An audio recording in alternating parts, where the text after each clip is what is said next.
իմ գործը ես ճիշտն ասած որոշակիորեն հեշտացրի, ինչի, որովհետև երբ որ մալացիայի շտաբում հանդիպում ունեցանք, երբ որ մալացիայի շտաբում հանդիպում ունեցանք, ես արձանագրեցի, որ ըստ էության նույն բանը պետք է ասեմ բանում, բազմաթիվ շտաբներում եւ խնդիրը դա դրա համար որոշեցինք, որ մեր երկրորդ կանգառը, որտեղ Աջափնյակի շտաբում էր, որոշեցինք, որ դա եթեր տանք, որպեսզի նույն ասելիքը ըստ էության ամենտեղ չասենք եւ այն ելույթը, որը Աջափնյակում ունեցել եմ, այդ ելույթը նվիրված է նաեւ ուղղված է նաեւ հավասարապես նաեւ ձեզ եւ այս առումով մի նյուանս կար, որը ես ոնց որ մալացիայում ասել եմ, բայց բանում չեմ ասել։ Աջափնյակում չեմ ասել,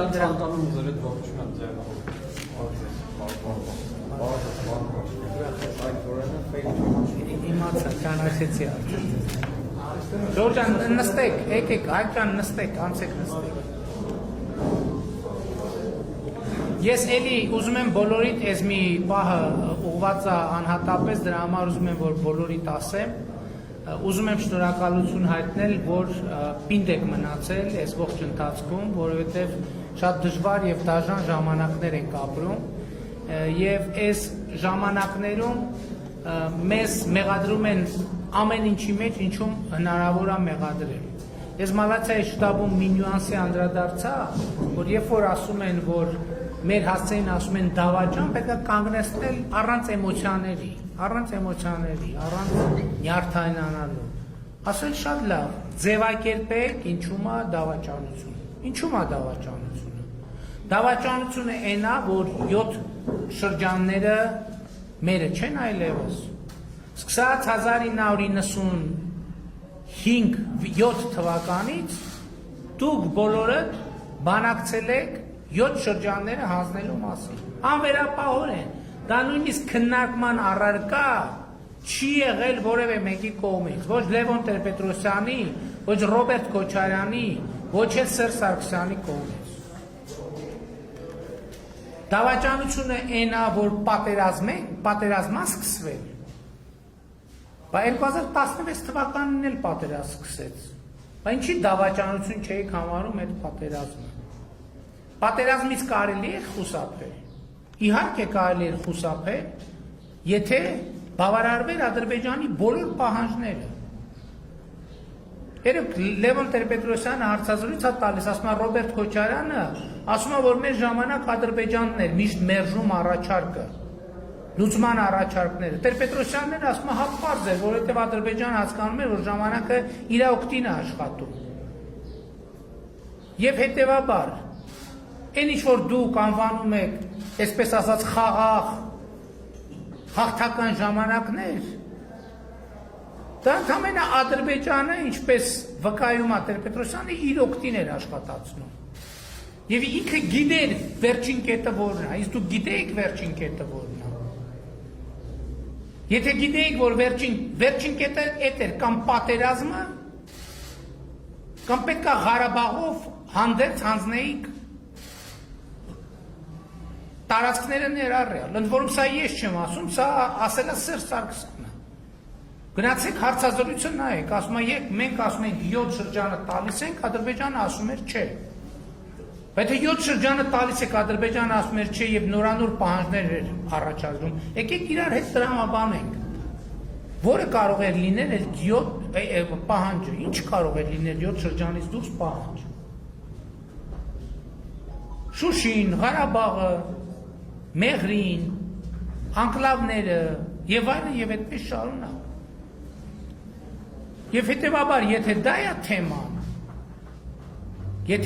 թեման, սա պետք է հստակ ասել։ Ինչու՞մ է մեր դավաճանությունը։ Եթե կա դավաճանություն, դավաճանը դուք եք։ Աջափնյակում էլ ասի, այն քաղաքական ուժը, որ ստորագրել է Բաթումի եւ Ալեքսանդրապոլի պայմանագիրը, եկել է մեզ դավաճանության մեջ է մեղադրում։ Դուք գնացեք հենց մի հատ Բաթումի եւ Ալեքսանդրապոլի պայմանագրի ստորագրողներին, երբ որ հրապարակային կհայտարարեք դավաճան, այն ժամանակ եկեք խոսենք։ մենք այսօր հստակ ասում ենք, մենք այս գործում գոռալով չի։ Եթե դավաճան գոռալով այնքան գոռանք դավաճան ախորժակները փակվի մի քանի տարով։ Մենք ասում եմ այս պատմության մեջ մենք մեղադրյալ չենք, մենք մեղադրող ենք։ Որովհետև այն ինչ մենք արել ենք 3 տարում բանակի համար, այն ինչ մենք արել ենք 3 տարում տնտեսության համար, այն ինչ մենք արել ենք 3 տարում ընդհանրապես քաղաքացու մարդու համար, եթե դուք նախորդ 30 տարվա ընթացքում այդ տեմպի 1/3-ը պահած լինեիք, մենք այսօր այս իրավիճակի մեջ չենք կրվում։ Գողը ամենաբարձրն է գոռում, բանը գողացան։ Չկա տենց բան, մենք չենք խեղճանալու այս պատմության մեջ։ Որտեւ ի տարբերություն ձեզ, մեր ժողովրդին ոչ մի բանի մեջ չենք խաբել։ Մեզ մեղադրում են, ասում են, հա, ասցիք, որ Ղարաբաղի հարցը կլուծեք ժողովրդի հետ համաձայնեցված։ Մենք ժողովրդին ասել ենք, ժողովուրդ ջան, մենք բանակցելու ենք, եթե կլինի շատ թե քիչ ընդունելի մի տարբերակ, մենք կբերենք եւ կներկայացնենք ձեզ։ Մեզ ասում են պատերազմի ժամանակ ասել եք հաղթելու ենք։ Պատերազմի ժամանակ ինչ անենք, ասենք փախնենք ժողովուրդ, ասենք պարտվելու ենք, որ հետո էլ ասեք դուք հաղթանակի համար չեք պայքարում, դուք պարտության համար եք պայքարում։ Ասում են չեք ասել, որ մենք տարածքներ ենք կորցնում, ոնց չենք ասել։ Քարտեզ է հրապարակվել, որտեղ ցույց է տրվել, որ ամբողջ հարավային շրջանը, բանը Թավիշը կորսված են։ Այսօր փորձում են ասել, թե բանը, թե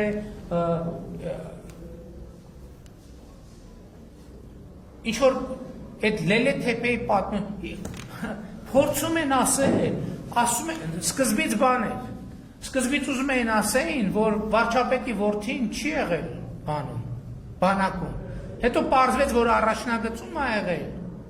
Հետո սկսեցին ասել, թե գիտես ինչ ունես մի հատ ճիշտ առաջնագծերում է եղել, բայց մի հատ ապահով տեղում է եղել։ Երբ որ պարզվեց, որ որդուս ընկերը նույն խրամաբջիջի մեջ գտնվող, նույն խրամաբջիջի մեջ, ընդ որում այդ ժամանակ սենց պարկած մարմիններով իրար կպած են եղել։ Զոհվել է։ Հասկանում եք, ժողովուրդ չի կարել, ականը, այդ արկը որոշեր, որ զոհվողը այդ երկու տղաներից պետք է լինի, այդ տղայի անուն ազգանունը կա, հասցեն կա, հեռախոսի համարը կա։ Հիմա ելեք են ասում են 1800 հատ զոհ են տվել, որ վարչապետի որդուն էվակուացնել։ Վարչապետի որդուն ոչ մեկ չի էվակուացրել։ Ոչ մեկ չի էվակուացրել։ Վարչապետի որդին իրաց ստորաբաժանումների հետ նահանջել է եւ ինչպես ուրիշները նույն կերպել այլք։ Այստեղ ուրիշ մանրամասներ էլ կան, որ ես հիմա հարկ չեմ համարում նշեմ։ Մեզ մեղադրում են ամեն ինչի մեջ։ Ընդհուպ սատանային ծառայելու մեջ։ Բայց կա մի կարևոր հանգամանք։ Մենք ինչ ենք մինչև այսօր այստեղ եւ կանգնած, որովհետև մենք այդ ամեն ինչի մեջ մեղավոր չենք, որովհետև եթե մենք լինեինք դա, մենք այսօր խոսելու բարոյական ուժ չէինք ունենալ։ Չենք կարող։ Մենք մարդկանց աչքերի մեջ չենք կարող նայել։ Այսօր մենք շատ բան ենք կորցրել, բայց մենք պահպանել ենք մարդկանց աչքերի մեջ նայելու իրավունքը։ Էլ եմ ասում, այդ հայացքի մեջ շատ մեծ կորուստ կա, այդ հայացքի մեջ տառապանք կա, այդ հայացքի մեջ պարտություն կա, բայց այդ հայացքի մեջ չկա մի բան, որը մեզ կզրկի մարդկանց աչքերի մեջ ուղիղ նայելու իրավունքից։ Ովքեր են այդ դավաճան գոռացողները, երկիրը թալանածները։ Դասում են ձեր օրոք պարտություն է եղել, բայց ձեր օրոք հոկտեմբերի 27 է եղել։ Բայց Ռոբերտ Քոչարյան եւ Սերժ Սարգսյան եկեք բան տվեք, պատասխան տվեք հոկտեմբերի 27-ի մասին։ Եկեք պատասխան տվեք նրա մասին, որ ձեր ղեկավարած ազգային անվտանգության ծառայությունը տեղյակ է եղել, որ Նայիրի Հունանյանը մտնելու է եւ զենքով բան անելու։ Գնդակահարելու է ժողովրդի առաջնորդներին։ Բա պատասխան ձեզ թվում է, թե դուք պատասխան չեք տալու, հոկտեմբերի 27-ի համար պատասխան չեք տալու։ ասում եմ այդ վարչապետը Թուրքիայի գործակալն էր, էլ ինչ պետք է լիներ, որ այնա եղավ։ Բայց 1999 թվականին Հայաստանի ղեկավարը, որ Թուրքիայի գործակալը, էլ ինչ պետք է աներ։ Էլ ինչ պետք է աներ։ Ժողովրդի առաջնորդներին գնդակահարեր խորհրդարանի բանում։ Դահլիճում։ Թուրքիայի գործակալի անելիք էլ ինչ պետք է աներ։ Երկիրը թալաներ միլիարդներով հարաբերությունից փողեր դուրս տաներ Եվրոպաներում, չգիտեմ որտեղ, ինչեր ձեռք բերել։ Մարդկանց իրավունքից զրկել։ Սափրագլուխների բանակներով երիտասարդությանը ճնշել։ Երիտասարդներին տանել բանակ եւ կերակրել կներեք արտահայտության անասնակերով։ Բա Թուրքի գործակալը ինչ ուրիշ ինչ պետք է ասել ժողովուրդ, ես Թուրքի գործակալ եմ, հիմա ձեր վարչապետին ու ազգային ժողովի նախագահի հետ բանատեղի ունենալու հոկտեմբերի 27-ին երկիրը թալանվելու է, ձեր զինվորներն էլ բան են ելնելու, անասնակեր են ուտելու։ Բա այս ամեն ինչը մի օրում է ստեղծվել։ Բա դուք ինչ եք բանակցել։ Այսօր մեզ ասում են մեղրի։ Որևէ մեկը կարող ասի, որ ես Հայաստանի որևէ մի պաշտոնյայի առաջ հարց եմ դրել, քննարկել, որ մենք մեղրի կամ մեղրի միջանցք պետք է տանք։ Ես ասում եմ, չի եղել, մենք տենց բան չենք քննարկել, չենք քննարկում ու չենք քննարկելու։ Իսկ Ռոբերտ Քոչարյանը անվտանգության խորհրդի նիստ է հրավիրել, դրել է, որ մեղրին պետք է փոխանակենք, տանք Ադրբեջանին։ Այդ նշանակում է, որ Հայաստանը ոչ միայն մեկ ցամաքային սահման են ունենալու, նաև մեկ օդային սահման են ունենալու, որով կկարողանար որոշակի գործունեություն ծավալել։ Բա պատասխան տվեք, բա այդ ոնց է եղել, որ անվտանգության խորհրդի նիստ եղել է, Կարեն Դեմիրճյանն ու Վազգեն Սարգսյանը դեմ են արտահայտվել, դրանից հետո էլ Վազգեն Սարգսյանը գնացել է Մեղրիում հայտարարություն արել, ասել է մեղրին պայթելու է Երևանի կենտրոնում, դրանից հետո ինչ-որ մեկը մտել է խորհրդարանում գնդակահարել է Վազգեն Սարգսյանի եւ Կարեն Դեմիրճյանի։ Այդ դուք եք մեզ ասում դավաճաններ։ Այդ դուք եք Թուրքիայի գործակալի ակնարկանում։ Այս պատմության մեջ էլի ստացվեց, որ նույնը կրկնեցի մի քիչ ուրիշ տրամաբանությամբ, այս պատմության մեջ մենք ամբաստանյալ չենք, մենք մեղադրող ենք։ Եվ մենք այսօր ասում ենք, այո, այսօր, հենց այսօր, նաև Հայաստանում ազգային ազատագրական պայքար է տեղի ունենում, որովհետև խաղասեղանին է դրված մեր պետականությունը, մեր ինքնիշխանությունը, մեր անկախությունը, մեր քաղաքացիությունը։ Եվ մենք այս գծից չենք նահանջելու, ժողովուրդ։ Մենք կանգնելու ենք ամուր։ Որովհետև այո, մենք ժողովրդին տալու ենք հաղթելու հնարավորություն, դա մերն է, որովհետև եթե մենք չլնենք, այդ նշանակում է ժողովուրդը չունի հաղթելու հնարավորություն։ Այդ նշանակում է, որ ժողովուրդը պիտի ընտրի թարմ, պակաս թարմ և հին ավելի հին փդած համակարգերի միջև։ Այո, մենք վերջին 3 տարում Հայաստանում այնքան փոփոխություն ու բարեփոխում ենք արել, էլի ասում եմ, որ եթե վերջին 30 տարվա դրա 1/3 տեմպը պահվեր, Հայաստանը այսօր որակապես նոր երկիր կլիներ, ուրիշ երկիր կլիներ, ուրիշ բանակով, ուրիշ տնտեսությամբ, ուրիշ միջազգային հեղինակությամբ եւ ուրիշ կշռով։ Եվ մենք այս ճանապարհով գնալու ենք։ Եվ ուզում եմ նաեւ անդրադառնալ ընթացիկ սահմանային իրադրությանը։ Այո, մենք հստակ քաղաքական որոշում ունենք, որ մենք գնալու ենք այստեղ, թույլ չենք տալու պատերազմներ եւ չենք գնալու սրացումների եւ լուծելու ենք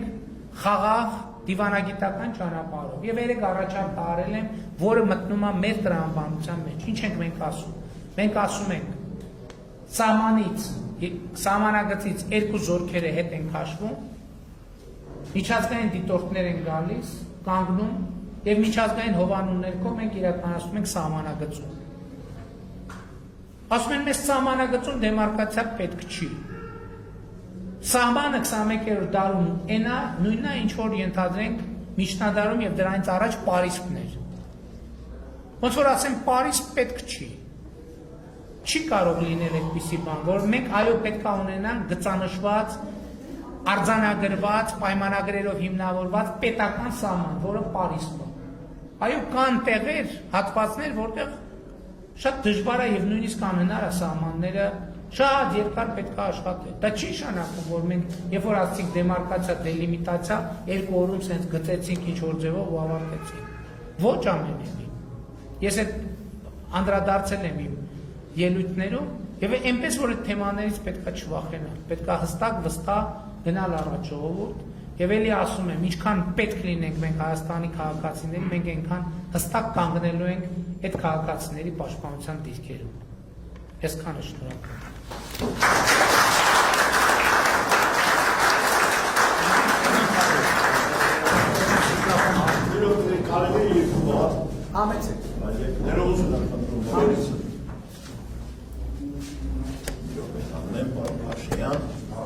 Ուրեմն, պարոն Փաշինյան, ներկայանամ, Ալոն Երեմյան, ես ձեզ առաջին անգամ հանդիպել եմ 99 թվականի մարտի 26-ին,